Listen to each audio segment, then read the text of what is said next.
میں نے اللہ کے لیے کیا کیا ہے اب تک؟ سوال کرو خود سے۔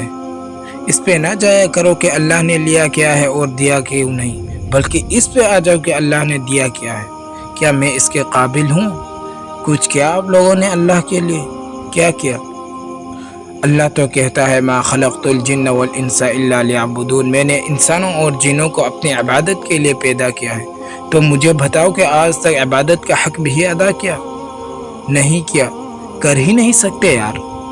اللہ نے جو یہ دعویٰ کیا ہے، اگر تم میری نعمتوں کو گننا چاہو تو شمار نہیں کر سکتے۔ کیا اللہ اس دعوے پہ جھوٹے ہیں؟ معاذ اللہ، نہیں کر سکتے۔ ہمارے مزاج کتنے ڈھیلے ہیں، ہم نے اپنے آپ کو کتنا نازک مزاج، کتنا سینسٹیو بنا رکھا ہے یار۔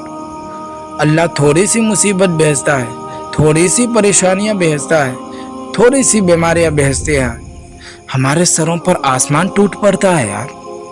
اتنے ناشکرے ہیں ہم۔ جس کے کان نہیں ہوتے ہیں ان سے پوچھو، ہاں بھائی دولت چاہیے؟ نہیں۔ پیسے چاہیے؟ نہیں۔ بیوی چاہیے؟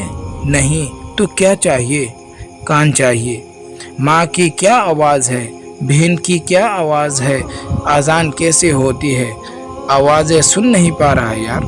جیسے ٹی وی میں آتا ہے 36 رنگ، مزہ آتا ہے، لیکن جیسے بلیک اینڈ وائٹ ہو جاتی ہے تو مزہ نہیں آتا ہے۔ تو ٹی وی ہی آئے انسان، کان نہیں ہے بے ذائقہ زندگی، کان سلامت ہے الحمدللہ۔